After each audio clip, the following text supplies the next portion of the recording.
What happens when the past meets the present in the most unexpected way? A simple ride turns into a night of deep conversation, unexpected connections, and a spark neither of them could have anticipated. Eleanor Vance's life takes a thrilling, unexpected turn when her best friend's younger brother brings something more than just a ride. He brings an adventure. Join her on this journey of rediscovery, intimacy, and connection that could change everything. Stay tuned for a story that proves you're never too old for a new beginning. Hi everyone, I'm Jessica, the storyteller on the Adult Women's Tales channel. Here, I'll share stories about love, conflicts, betrayal, and infidelity within families. These stories offer a deep look into relationships and the challenges families face. Stay tuned and explore with me. If you love emotional stories and want to uncover the hidden secrets in families, don't forget to like, subscribe, and turn on notifications so you won't miss any of our videos. My favorite coffee shop, The Daily Grind, with its mismatched chairs and the soothing, continuous hiss of the espresso machine, was where I was. For almost an hour, I had been sipping a lukewarm coffee while gazing out at the wet street. I was absorbed in the type of silent reflection that had become a common companion since my children had left the nest and since Richard and I decided our paths were better traveled apart. By the way, my name is Eleanor Vance. Most people simply refer to me as Ellie. My phone buzzed as I was ready to pack up my laptop. It was a text from my oldest friend, Sarah, who helped you dig the holes, so she knows where all your figurative bodies are buried. It was a brief message. Strange Hugh L. Would you be able to drive Ben to Oakhaven? His vehicle is being serviced. He's at my house. Sarah's younger brother is named Ben. Heavens, I hadn't seen Ben in at least 15 years, if not longer. When he was younger, he was a lanky teenager with a shy smile and a mess of untidy brown hair. He usually followed Sarah and me with a mixture of amazement and displeasure. The drive to Oakhaven, a charming small hamlet tucked away in the mountains and renowned for its antique stores and understated elegance, took about 45 minutes. There was really no reason to say no because I had the entire day free. I did reply to the text, "Arrive in 20 minutes." I was momentarily taken aback as I pulled up to Sarah's well-known, slightly dilapidated Victorian home and spotted him standing on the porch. I didn't remember this lanky teenager. Ben was a man. He had strong shoulders that complemented his plain denim jacket, and he was tall, much taller than I remembered. Even if it was a little shorter, the wild brown hair still had that youthful tendency to fall across his forehead. He no longer had a bashful smile when he spotted my car.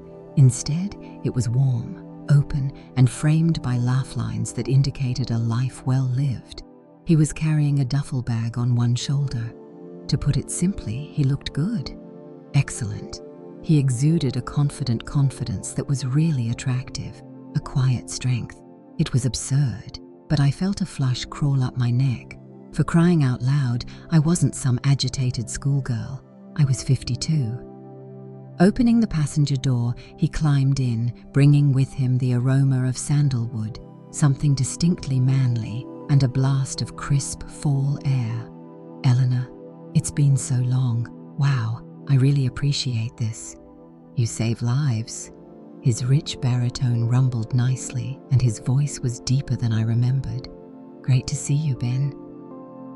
I answered, "No problem at all," attempting to seem airy and informal, as though my heart weren't performing an odd little tap dance. "Well, Oakhaven, why do you go out there?" With my reliable sit-in's ancient engine humming a well-known song, I moved away from the curb. "Mostly a work thing," he added as he took a seat. "You know I'm a carpenter, or perhaps you did not. In any case, isn't the Willow Creek Inn an old inn? I'm advising on some of the custom woodwork for their extensive repair.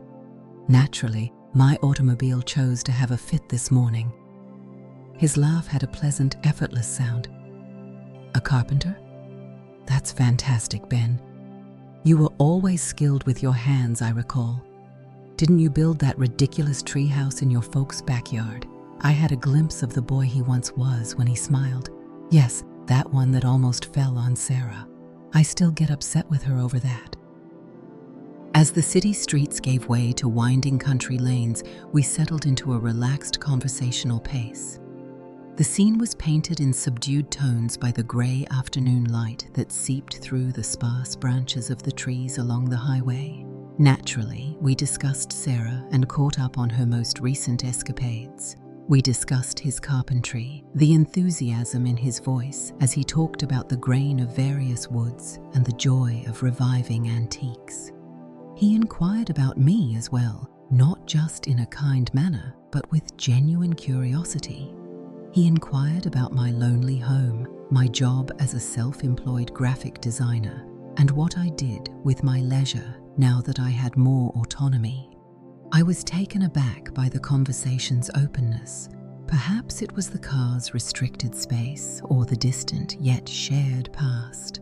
Or perhaps Ben was the only one. He had a manner of listening, really listening, with a faint grin on his lips and focused hazel eyes. I discovered that, for the first time in a long time, I was opening myself to someone, discussing the feeling of being at a crossroads and not knowing where to go next, as well as the silent loneliness that occasionally creeps in. He didn't provide simple solutions or cliches. He merely listened, nodded, and occasionally offered a startlingly perceptive idea. As we got closer to Oak Oven, the scenery became more lovely. On either side of us were undulating hills with the occasional vineyard and an ancient home. The air had a crisper, cleaner scent. More to myself than to him, I whispered. "It's beautiful out here." "It is," he said, looking out the window with a gentle stare. "It has a calm quality that is beneficial to the soul." Then he looked at me, and our eyes locked for a brief instant. The gaze wasn't exactly flirty. That same strange flutter went through me again, stronger this time, but it was something deeper, a glimmer of comprehension, of connection.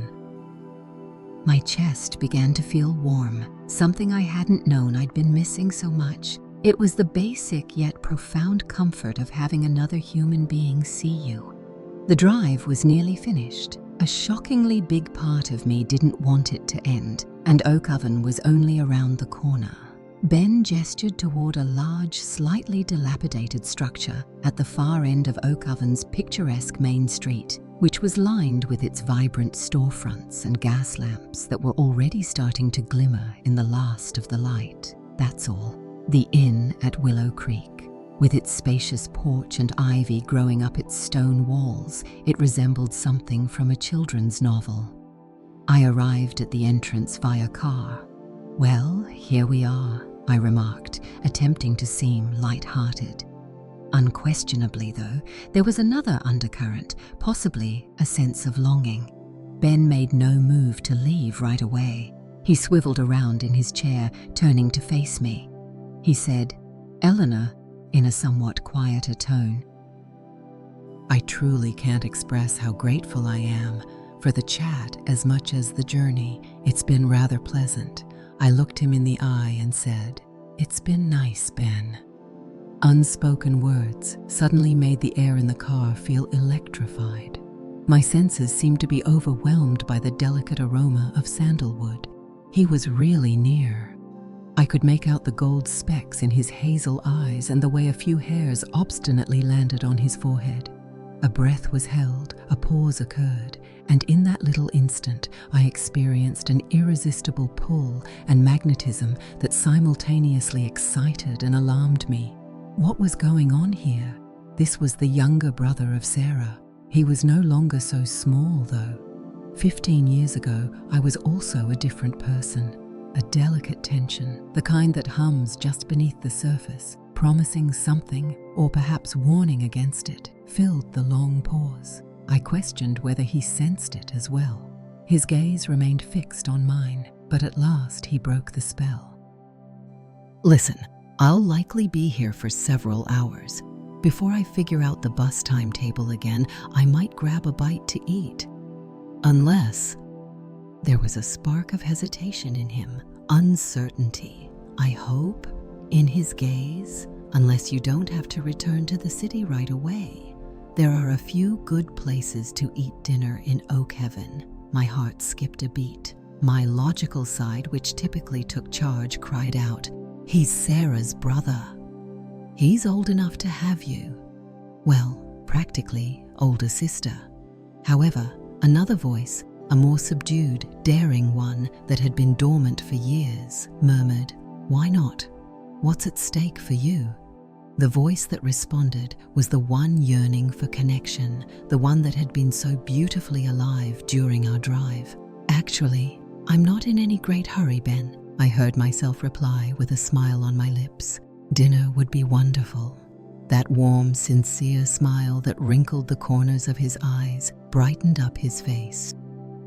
"Excellent," he murmured, and his voice had a youthful exuberance that was completely endearing. A short distance from Main Street is this small Italian restaurant. Nonna's. I swear it's the best lasagna you'll ever taste. "It's Nonna's." I nodded, feeling a nice sense of anticipation rising within me. I inhaled deeply as he exited the vehicle to get his duffel bag from the back seat, attempting to calm the sudden throb in my veins. This was a surprise, a complete surprise. I couldn't help but feel excited as I saw him move confidently and easily about the automobile, as if this dreary November day may actually have an unexpected warmth to it. He unlocked my door for me, a gesture so archaic it was almost shocking, but it came naturally to him. "Should we?" He extended his arm in question. After a brief moment of hesitation, I put my touch lightly on his forearm. I felt a chill run down my arm from his hard, warm touch. It seemed important, like passing a little invisible threshold, even though it wasn't an explicitly amorous act. With its homey, low lighting, red and white checkered tablecloths, and the enticing scent of oregano and garlic, Nonna's was the epitome of what a small-town Italian restaurant ought to be. We were greeted as usual by a stout, amiable woman who was probably Nonna herself. She had flowers dusting her apron and led us to a quiet booth in the corner. In contrast to the trendy, sterile restaurants I occasionally visited back in the city, the setting was cozy and private. Here, the clinking of wine glasses served as a soft background music, discussions were quiet, and laughter was sincere. I slipped into the booth and murmured, "This is lovely, Ben." The seat's weathered leather was cozy. With his eyes sparkling in the candlelight, he said, "I'm glad you like it. It's one of my favorite places to work out in this manner. Delicious, sincere cuisine. Not a pretense." Our fingertips touched as he poured the bottle of Chianti that we had ordered. A small spark, but I sensed it, and he gave me a brief look that indicated he had sensed it as well. Compared to the automobile, we were even more open with one another. He described to me some of the complex restoration work he was performing at the inn, the difficulties of emulating craftsmanship that dates back a century, and the delight he had when he saw a piece of history come to life. I found myself captivated by his contagious enthusiasm, asking questions and vividly visualizing the intricacies he recounted. He then encouraged me to pursue my own artistic endeavors. I shared my vague aspirations of perhaps drawing a children's book someday, something I had hardly discussed with anyone, not even Sarah. He didn't disregard it or scoff. Rather, he leaned forward, his face grave. "Eleanor, you should do it. You shouldn't put your dreams on hold because life is too short." "You would portray what kinds of stories?" Suddenly, I was discussing fantastical animals in magical woodlands, concepts that had been collecting dust in the recesses of my thoughts. I felt as though my small fantasy was the most significant thing in the world because of the seriousness with which he listened. His eyes were full of encouragement rather than condemnation. That kind of concentrated attention was an uncommon and valuable gift. As promised, the lasagna was rich, cheesy, heavenly, and really delicious when it arrived. We enjoyed the food and the discussion while we ate carefully.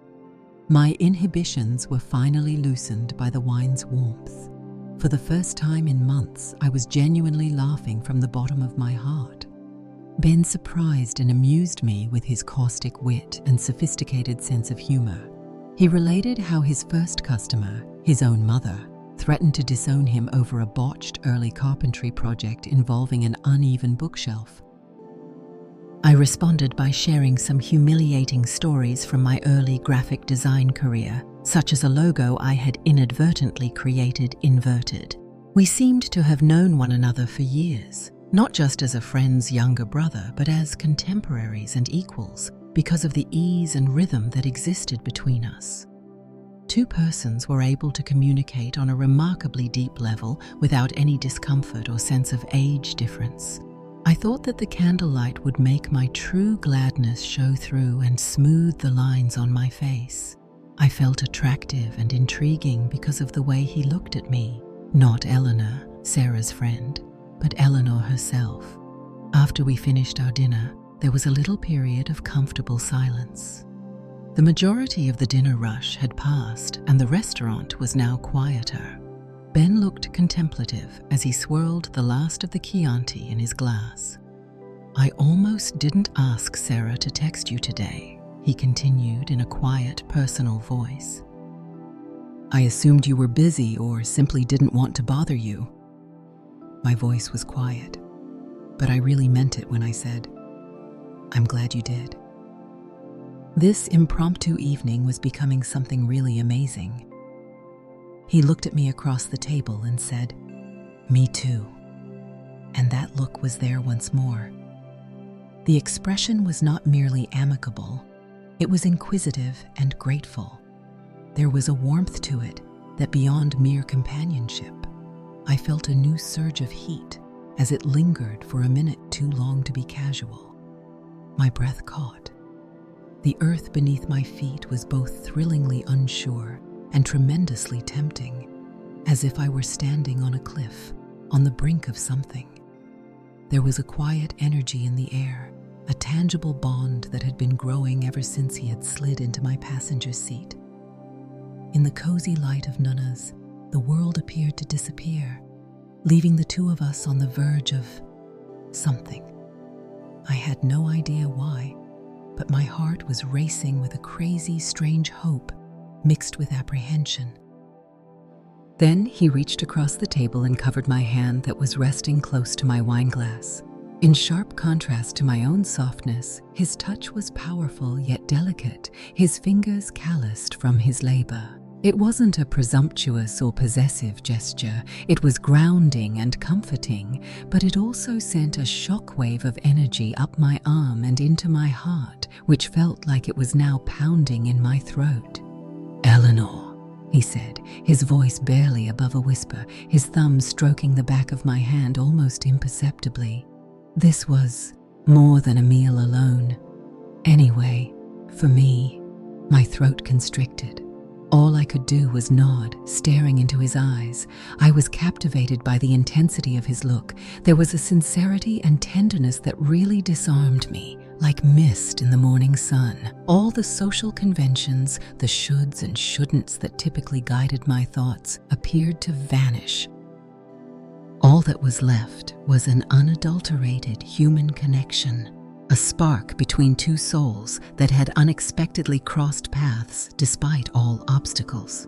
"I haven't experienced this," he went on, his honesty like a balm, "comfortable, disconnected with someone in a very long time. Maybe ever." "Me neither, Ben," I managed to add, my voice a touch unsteady. And it was true. I hadn't felt this way in years, maybe not even with Richard in the final years of our marriage, but with him I felt at peace and could just be myself, pure and honest. It felt different, new, and more genuine. "So," he began, his thumb still performing its mesmerizing little dance on my hand, "what happens now?" It was a seemingly straightforward question, but it hung in the air, heavy with possibility. What did happen now? I didn't have a map of this area, no script in advance. I wanted to thank him for a beautiful evening, to drive back to my peaceful, orderly existence, to tear my hand away, to go back to the comforts of the familiar. However, a much bigger, more determined part of me, the one that had experienced a brief moment of actual elfness today, wanted to delve further and investigate this unexplored avenue. "I don't know," I acknowledged, a faint, uneasy giggle leaving me. "I speculate. I suppose we work it out." His smile got bigger. That sounded good to me. He squeezed my hand lightly and then let it go, but his touch was still warm. "I'm informed that the inn has a really ancient library. There are plenty of cozy armchairs, and I have a few hours left until I have to start thinking about that bus. Would you want to watch it? Have coffee there, perhaps?" Even though the invitation was informal, it felt like a new step. Currently, the inn is a temporary domain. There was nothing more personal than it. A point of decision, my head whirled. Sarah would lose her temper, would she? She often told me that I needed to live a little and go out more. And what exactly was I thinking about? A cup of coffee, a library conversation. It wasn't malicious, for the most part. However, there was an unmistakable undercurrent, a faint throb of attraction that gave everything a heated, important feel. "You mention a library," I teased softly, attempting to lessen the passion that was churning inside of me, "along with cozy armchairs. Ben, do you know how to win a woman over?" The sound of his laughter was warm and rich. My goal was to win Eleanor over. When the bill came, Ben had already paid it before I could even grab my purse. "My treat," he replied firmly, but with an unassailable smile. "You saved me today from the Oakovan bus system. It's the least I can do." The November night had completely fallen outside Nuna's. A faraway chimney's subtle wood smoke odor permeated the crisp, cold air. Untarnished by city lights, the stars flashed in the dark sky with a furious intensity. We seemed to be the only two individuals on the planet. "The inn is just a short walk this way," Ben remarked, pointing down the silent street. This time, he didn't extend his arm.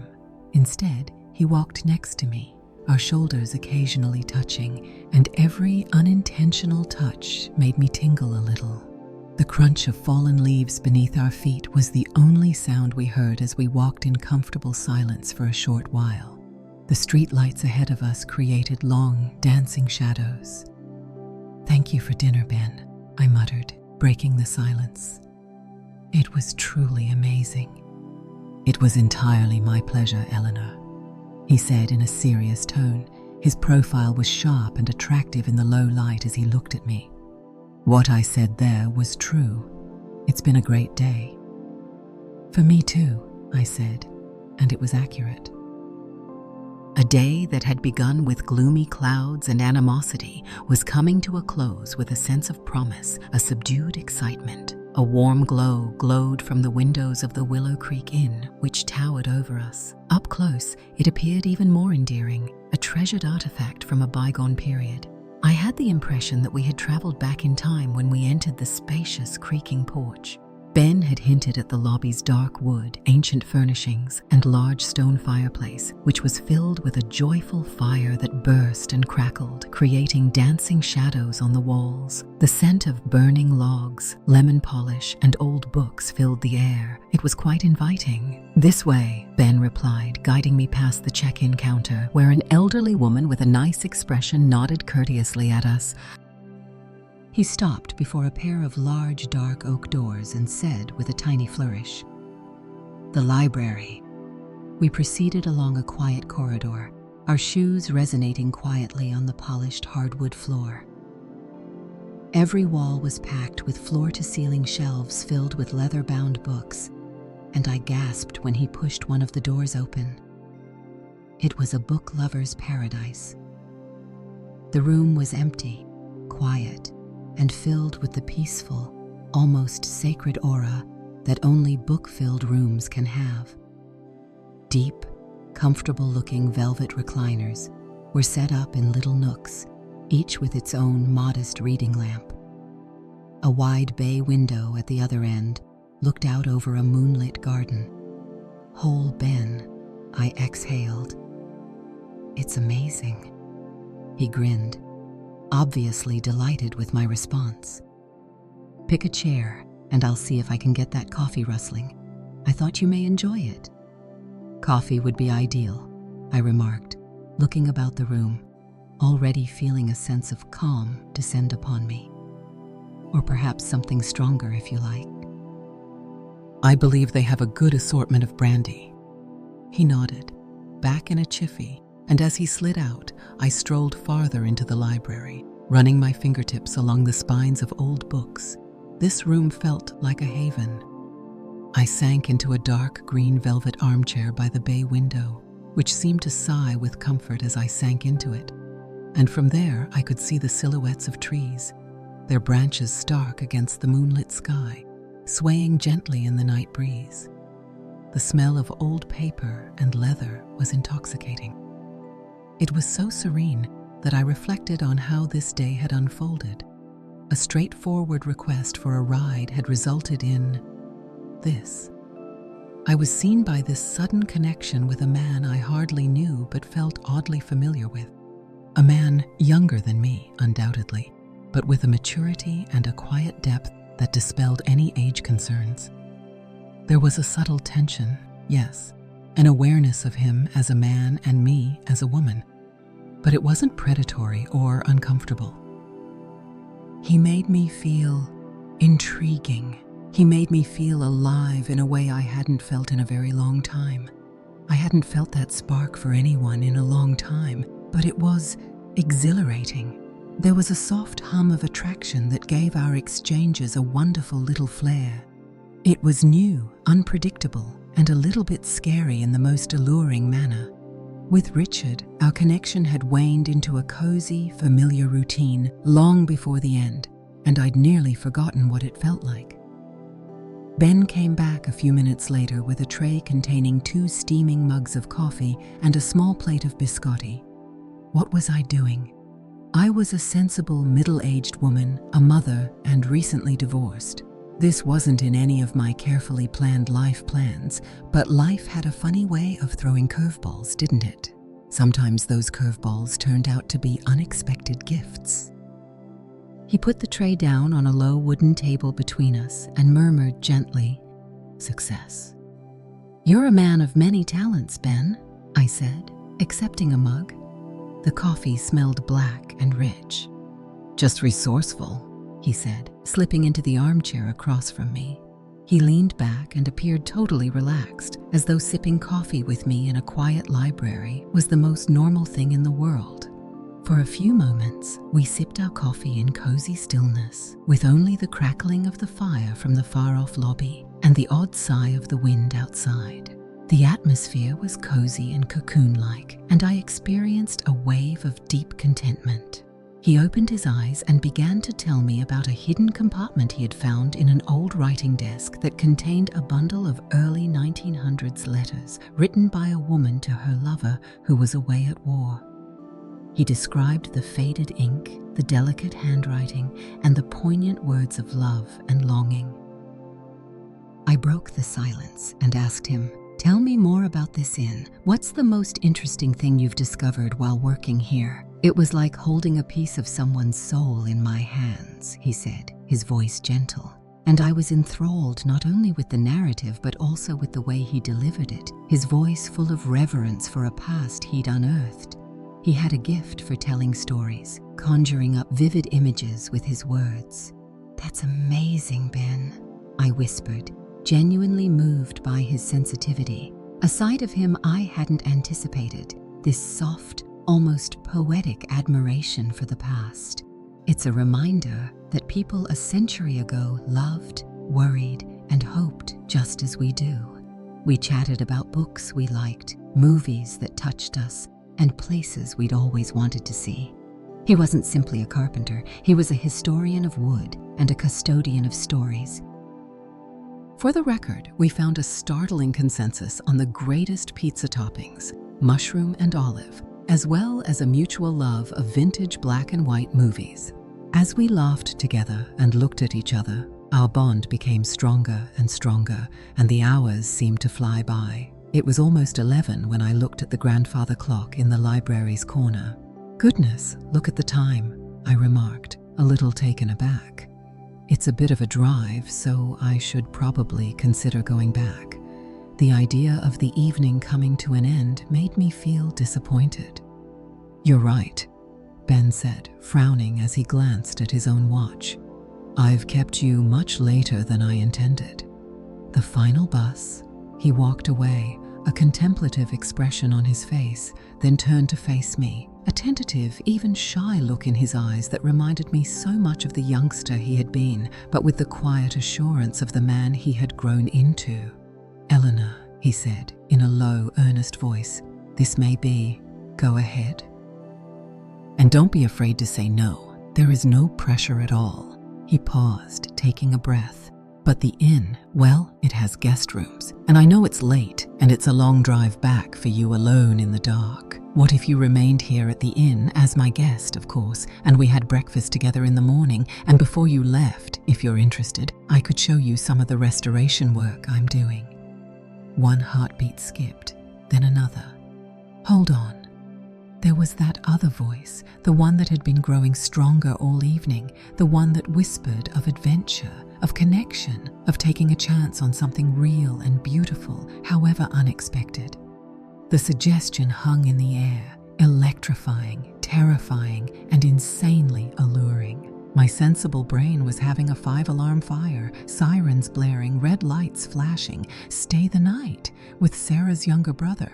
What would people think? What would Sarah think? I don't want this talk to end. Not yet. He must have noticed the tension on my expression because he continued. "Separate rooms, of course, Eleanor," without hesitation. I stared at him, truly looked at him, and "I worry about you driving so late." His fear felt real, adding another level of complexity to the complex feelings churning inside me. He wasn't being predatory. He was being kind, considerate, and maybe a little hopeful. Look at the sincerity in his brown eyes, the small wrinkle of concern on his brow, and the way his hand rested on the arm of his chair, strong and capable. I had the feeling that this was more than a casual affair. It was about connection and the desire to keep a truly unique moment from fading away into the night. The notion was bold, impetuous, and wholly uncharacteristic of Eleanor Vance, the sane, steady lady I had grown into. But perhaps, just perhaps, that was no longer who I wanted to be. Perhaps I wanted to be the woman who embraced genuine connection, who accepted unforeseen adventures, and who didn't hesitate to stray from the beaten route. I inhaled deeply. "Ben," I replied, my voice remarkably firm, though my pulse was pounding. The library seemed like a cocoon, secure and warm, a world away from criticism and expectation. My senses were flooded with the smell of old books and coffee, as well as the subtle, lingering scent of sandalwood from Ben himself. "That's a very nice offer." I hesitated, a tiny smile on my lips, and I believe I would really appreciate that. Ben's face lit up slowly, a smile that seemed to light up the whole room. It was a look of relief, delight, and something else entirely, a nonverbal recognition that we were embarking on something new and exciting together. He stood up then and extended his hand to me, not to help me up, but just as a connection, and I put my hand in his. "Good," he whispered gently, his eyes meeting mine. "Really good." There was no awkwardness, no pressure, just a deep sense of rightness, of two people finding a surprising and wonderful solace in each other's company. His grip was warm and comforting, and for a moment we just stood hand in hand in the silent grandeur of the old library, the unspoken possibilities of the night ahead hanging in the air like a shimmering veil. With his thumb lightly grazing my knuckles, he added, "I'll go talk to Martha at the front desk. Find you the best available room, probably one with a view of the garden. You'd like that?" "I would," I said, my voice a little breathless. As he made his way to the library doors, I watched him leave, a flurry of emotions racing through my head: excitation, fear, a little incredulity at my own audacity, but above all, a profound, resonant sense of joy, as if I were on the cusp of a new chapter, not just in this unexpected evening, but in my life. The man who had been Sarah's younger brother had changed into something much more in the span of one afternoon and evening, and as I waited for him in the quiet embrace of the firelit library, I couldn't help but wonder, with a thrill that was both terrifying and exhilarating, what the morning would bring. It was a chapter I hadn't anticipated, but one that I was suddenly, inexplicably ready to embrace. That's it for today's story. If you found it moving, don't forget to share the video with your friends and family. I'd love to hear your thoughts, so leave a comment below. Be sure to like, subscribe, and turn on notifications so you never miss another story. Thanks for watching, and I'll see you in the next video. Have a great day.